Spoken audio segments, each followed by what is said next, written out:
안녕하세요. 오늘의 사연입니다. 구독과 좋아요 한 번씩 부탁드릴게요.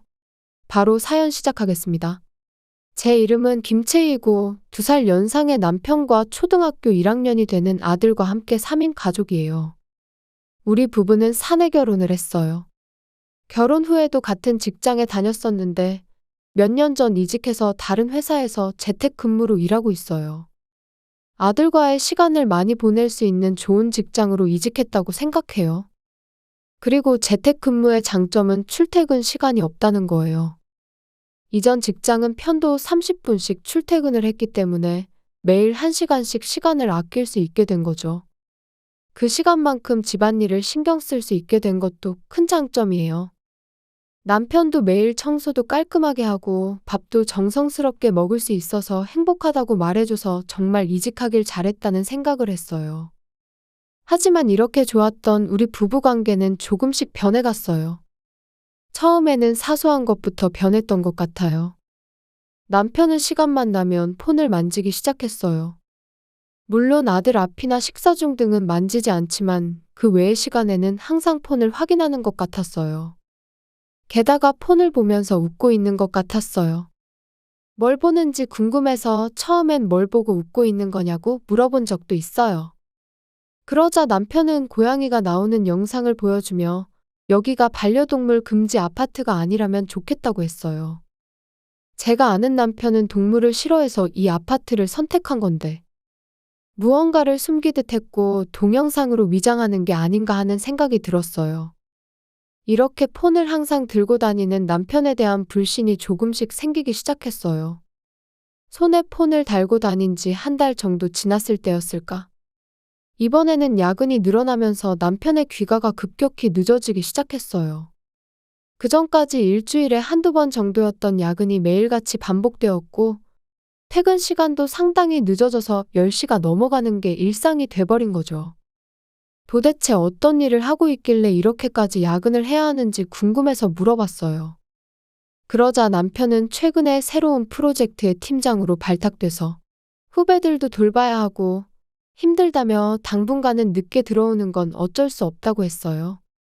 하지만 저는 아들 핑계를 대서 아들이 아빠를 보고 싶어 하니 일주일에 하루만이라도 일찍 퇴근할 수 없냐고 물어봤어요. 남편은 어쩔 수 없다며 우리 가족의 미래를 위해 지금 열심히 해야 한다고 말하는데 어떤 의심도 할 수 없는 남편의 대답이었어요. 그래도 오랜 세월을 함께한 저는 남편이 거짓말을 한다는 게 느껴졌어요.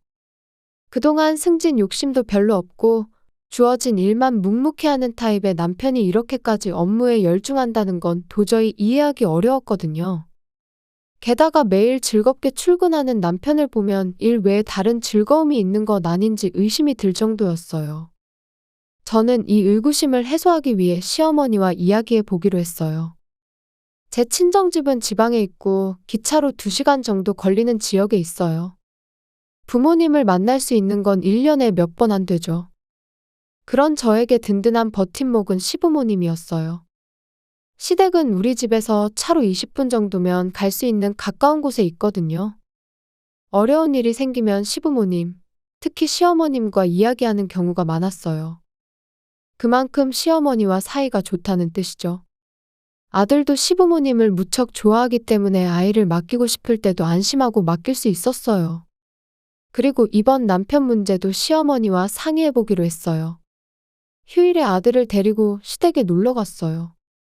시어머니께 미리 이야기 나누고 싶은 게 있다고 말씀드렸더니 도착하자마자 시아버지가 아들을 데리고 공원으로 놀러 가서 저와 시어머니 둘만의 시간을 만들어 주셨어요. 경청해 주시는 시어머니에게 최근 남편의 부자연스러운 행동에 관해 이야기했어요. 폰을 항상 손에 쥐고 있고 야근을 엄청나게 하고 혼자서 외출도 하고 가족끼리 시간을 보내려 하지 않는다는 말을 했어요. 시어머니는 조용히 제 이야기를 들어주셨는데 역시나 시어머니도 남편의 행동이 이상하다고 말했어요. 시어머니는 금전적인 문제는 없냐고 물으셨는데 생각해보니 이번 달 생활비 입금이 늦어지긴 했었어요. 우리 부부는 맞벌이 부부이기 때문에 생활비는 반반씩 부담하기로 했었거든요. 매달 정해진 금액을 생활비 계좌에 입금하도록 되어 있는 거죠. 그동안 남편의 입금이 늦은 일은 없었지만 며칠 뒤면 입금되겠지 싶어 크게 신경 쓰지 않고 있었어요. 며느라, 생활비까지 늦게 주면 더 의심해봐야지. 아들을 믿고 싶지만 그렇다고 무턱대고 맘 놓고 믿고만 있을 수 없잖아. 시어머니 말씀이 맞다고 생각했어요. 그동안 저는 남편에게 너무 너그러웠던 것 같아요. 저는 시어머니에게 정말 어렵겠지만 엄마와 아들로서 남편에게 이야기 좀 해주면 안 되냐고 부탁을 드렸고 시어머니는 알겠다며 걱정 말라고 하셔서 도움을 받기로 했어요. 이렇게 해서 우선 시어머니가 남편에게 주의를 시키기로 됐어요. 하지만 이것이 역효과로 끝날 줄은 전혀 예상하지 못했는데 일주일 후 시어머니가 남편에게 주의를 준 것 같았어요. 남편은 시댁에서 돌아와서 잔뜩 인상을 쓰더니 곧 저에게 화를 내기 시작했어요. 너 엄마한테 뭘 말했어? 내가 열심히 일하는 걸 그렇게 못 믿어? 생활비 입금도 일이 바빠서 늦어졌을 뿐인데 그런 얘기까지 다 하고 이 나이에 엄마한테 그런 잔소리를 듣게 해야겠어? 남편의 고함에 저는 아들에게 자기 방에 있으라고 했어요. 남편의 화는 멈추지 않았고 승진할지도 모르는 이런 중요한 시기에 이런 더러운 기분이 들게끔 해야만 했냐고 말했어요. 아마 남편은 제 사과를 기다리는 것 같았어요. 하지만 저 역시 지난 몇 주 동안 남편 때문에 쌓여있던 감정이 많았어요. 나한테 소리 지르기 전에 행동부터 똑바로 해. 나는 어머님에게 사실대로 말했을 뿐이야. 어머님도 당신이 이상한 것 같다고 하셨는데 내가 오히려 화를 내야 하는 상황 아니야? 남편은 자기를 이런 식으로 생각하고 자기를 믿지 못할 거면 이 집에서 나가라고 했어요. 무슨 소리야? 월세는 나도 반 내고 있잖아. 근데 나보고 나가라고. 그렇게 못해. 남편은 씩씩거리며 자기 방으로 돌아갔어요. 이때부터 남편과의 냉전이 시작되었어요. 그날을 기점으로 저와 남편의 대화는 거의 사라졌죠. 남편이 식사를 준비해도 먹지 않으니 언제부턴가 밥도 하지 않게 되었어요. 남편은 아침 일찍 나가서 밤늦게 돌아오는 것 같았어요. 왜냐하면 저는 남편이 돌아오기 전에 먼저 잠자리에 들기 때문에 정확하게 잘 몰라요. 저는 아들이 외로움을 탈까봐 시댁에 가는 횟수를 늘렸어요. 그리고 시어머니는 남편의 행적을 조사해보는 게 어떻겠냐고 제안했어요. 여러 가지 의심스러운 점이 있지만 우리끼리 조사하기에는 무리가 있었거든요. 시아버지께서도 조사 비용을 어느 정도 부담해 주신다고 하셔서 탐정의 남편에 대한 조사를 의뢰해 보기로 했어요. 아무것도 발견되는 게 없고 정말 남편이 일에 몰두하고 있다면 저는 진심으로 사과를 해야겠다고 생각했는데 그러던 어느 날 집에서 일하고 있는데 학교에서 연락이 왔어요. 아들이 고열로 쓰러졌다는 거예요. 바로 데리러 가서 집으로 데려왔더니 열이 40도에 육박하는 고열이 났어요. 병원에 데려갔다가 밤늦게까지 간호하고 있는데 남편이 막 돌아왔어요. 남편의 얼굴은 정말 오랜만에 보는 거였어요. 남편은 이 시간까지 깨어있는 저를 보고 놀라며 왜 이 늦은 시간까지 깨어있느냐고 물었어요. 저는 아들이 열난다고 짧게 대답했어요. 당연히 남편은 아들을 걱정할 줄 알았는데 자기한테 옮기지 말라는 말만 하고선 자기 방으로 들어갔어요. 아들이 고통스러워하고 있는데 그런 말밖에 하지 않다니. 아들의 열은 3일 만에 내려갔고 학교에 갈 수 있게 되었어요. 하지만 그 열은 고스란히 제게 옮아 저도 머리에 열이 나기 시작했어요. 남편은 제 침대 옆에 대야를 들고 나타났어요. 혹시 간호라도 해주려는 건가? 제 기대는 곧바로 사라져버렸어요. 남편은 들고 있던 대야에 담긴 얼음물을 제 얼굴에 뿌렸거든요. 고열에는 얼음물이 효과가 좋아. 고맙단 말은 안 해도 돼. 그렇게 말하고 남편은 회사로 출근했어요. 그 광경을 지켜보던 아들에게 저는 학교에 가라고 하고 저는 물에 젖은 침대를 정리했어요. 남편도 같이 옮았으면 좋았을 텐데. 그런 저주를 중얼거리며 저는 어느새 잠이 들어 있었어요. 정신을 차려보니 정오가 넘은 시간이었어요. 체온을 재보니 이미 평상시 체온으로 내려가 있었어요. 제 회복력이 얼마나 빠른지 웃음이 나올 정도로 놀랐어요. 일어나서 뭐라도 먹을 준비를 하고 있는데 시어머니한테서 연락이 왔어요. 탐정 조사 결과가 나온 거였죠. 시어머니는 미안하다는 말과 함께 저녁에 우리 집에 방문하겠다고 했어요. 저녁이 되자 웬일인지 남편한테 메시지가 왔어요. 우리 때문에 감기에 걸렸다며 집에 바로 온다는 거였죠. 그래서 저는 아침에 남편에게 당한 일이 떠올라 시어머니가 가져온 조사 결과와 함께 좋은 생각이 떠올랐어요. 남편이 돌아오기 전에 시어머니가 우리 집에 도착했어요. 탐정 조사 결과를 보여주시는데 역시나 생각하는 그대로였어요. 이건 부부가 함께 의논을 해야 할 문제라고 생각이 들어 아들을 시어머니에게 맡겼고 시어머니는 아들과 근처 패밀리 레스토랑으로 가셨어요. 그 후 남편이 집으로 귀가했어요. 열이 많이 났는지 얼굴이 새빨갛게 달아올라 있었어요. 곧바로 침대에 눕는 남편. 잠이 들기 직전이라 저는 그 틈을 타서 남편 방에 얼음물 20잔을 준비했어요. 남편을 흔들어 억지로 깨웠어요. 자, 이제부터 남편에 대한 신문을 시작하는 거죠. 당신? 우리한테 숨기는 거 없어? 뭘 숨겨? 나 지금 감기 옮아서 열나는 거 안 보여? 남편의 말이 끝나자 저는 얼른 얼음물 한 잔을 남편에게 뿌렸어요. 열이 날 땐 얼음물이 좋다고 했지?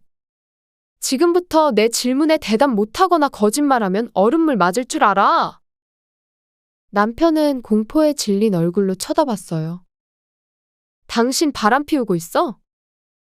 남편은 아니라고 말하길래 즉시 두 번째 얼음물을 남편에게 끼얹었어요. 여대생이랑 바람 피우는 거 모르는 줄 알아? 남편은 절대 아니라고 잡아떼길래 세 번째 얼음물을 남편에게 끼얹었어요. 총각이라고 거짓말했지? 네 번째 얼음물을 끼얹었어요. 침대는 이미 물이 흥건하게 젖었어요. 그리고 남편에게 여자와 호텔로 간 적 없냐고 물었는데 그런 일 없다고 해서 다섯 번째 얼음물을 끼얹었어요. 도대체 뭐야? 왜 바람 피운다고 단정 짓는 건데? 증거라도 있어? 남편은 제가 증거도 없이 이런 짓을 한다고 생각하는 건지. 저는 남편의 눈앞에 조사한 걸 보여줬어요. 그 안에는 아까 말한 레스토랑에서 나오는 사진, 호텔로 향하는 사진 등이 들어있었어요. 이거야말로 확실한 증거인 거죠? 이래도 계속 거짓말할 거야? 그럼 여기 있는 얼음물들이 당신을 덮칠 텐데? 남편은 남은 15잔의 얼음물을 보고 몸을 움찔거렸어요. 바람을 피웠다고 인정하면 이 얼음물들 다 치워버릴게. 어떻게 할래? 남편은 고민하더니 바람을 피웠다고 인정했어요. 마지막 분풀이로 얼음물 한 잔을 남편에게 뿌리고 저는 남편 방을 나갔어요. 뒤에서 더 이상 안 붙는다고 했잖아. 라는 분노 섞인 남편의 목소리가 들렸지만 그런 건 한 귀로 흘려버렸어요. 그 후 저는 시어머니에게 연락했어요. 이번에는 저와 시어머니가 바뀔 차례거든요. 제가 패밀리 레스토랑에 가고 시어머니가 우리 집으로 향했어요.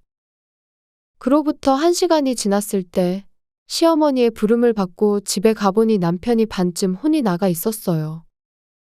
시어머니에게 꽤 혼났나 보더라고요. 하지만 이제부터가 진짜 시작이에요. 남편은 제가 준비한 이혼신고서에 사인을 해줬어요. 그 외에도 위자료와 양육비도 정해야 하는데 이는 남편의 건강이 회복된 후에 하기로 했어요. 이렇게 시어머니가 지켜보는 가운데 남편이 서명하고 우리 부부의 이혼이 성립되었어요. 그리고 이후에 저와 아들은 새로운 집으로 이사했어요. 시부모님이 소개해준 아파트인데 월세치고는 아주 깨끗한 아파트였어요. 아들에게는 아빠와 더 이상 함께 살 수 없다고 말했더니 엄마만 있으면 괜찮다며 오히려 저를 위로해줬어요.